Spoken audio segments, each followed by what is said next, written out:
learned how to bathe a newborn. I learned how to um, wake up in the night, like always awake in the night because of the newborn stage and all that. So I learned all those things just on my own.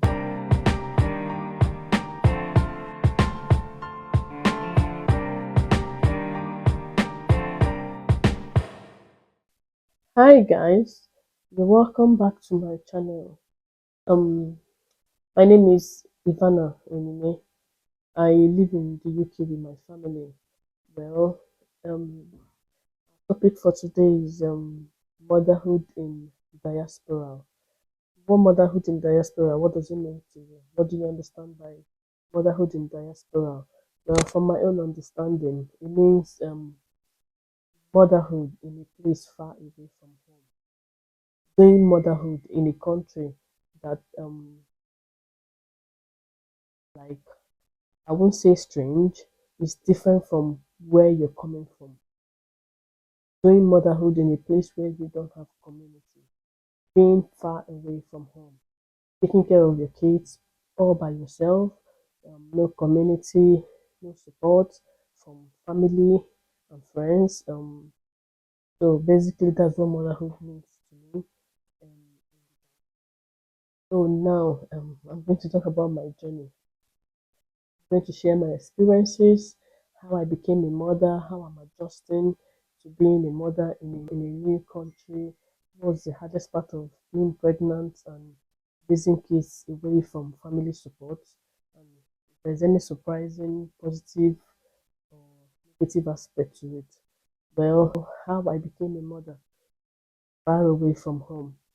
Um, I'm a mom of three. I had my first back home in Nigeria. So then I had support, I had community, I had mom was around.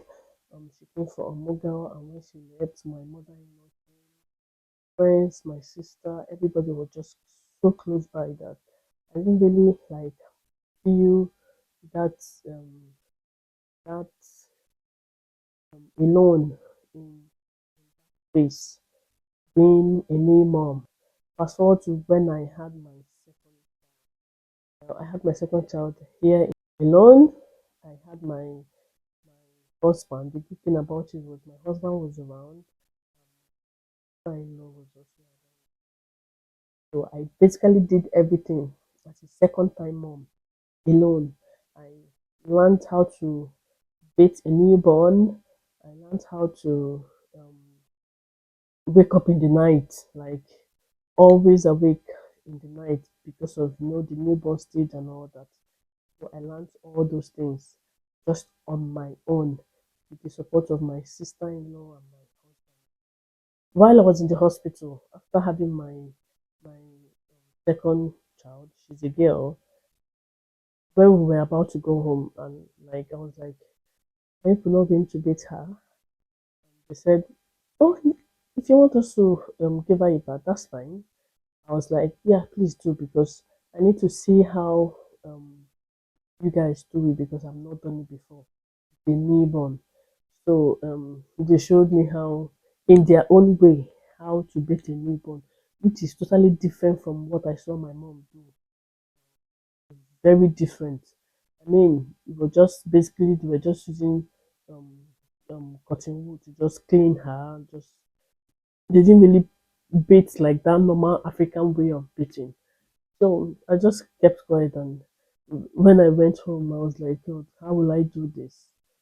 How am I going to start? Where will I start from?" I just said, "Oh, I'll just have to do it on my own. Like anyhow, the most important thing is just for your newborn to be clean." So I started learning how to do that. I didn't really do all this pressing, hot water pressing, and all that because I don't even know how to do it. Even my own self, like I didn't press my stomach with hot water, which is the normal thing African mothers do. And they will help you to use hot water, just pressing your stomach. I didn't really do it because I don't even know how to do it. And also, that was my first um, vaginal birth delivery. son, I had my son through a cesarean section, so there was no need for those tummy pressing and hot water bath and all that. So this now coming to this country, having my child um, vaginal delivery. When I had my first in Nigeria, I had help. Like I was basically not even doing anything because my mother-in-law was there, my mom was there, my sisters were there. So I basically did not do much. Yes, I healed very fast in my first delivery. So now vaginal delivery, definitely I'm going to heal fast because you can't compare it to this cesarean section that I had. And I really recovered fast. I had to take up those responsibilities of a newborn while caring for my son, who was 2 years old at that time. Secondly, adjusting to a new culture while starting motherhood. Well, I had to adjust to the way of um, the way it's being done here.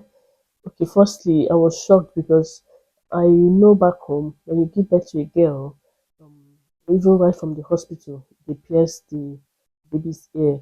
Then coming here, having my first daughter, which is my second, I asked in the hospital when I could going to pierce her ears. They were like, "Oh no, that they don't do that. That if I want to do it, I just have to do it on my own because it's not in their own right to pierce a baby's ears. That mostly what they do is that they leave the baby to grow, and when the baby grows, the baby can decide that's fine.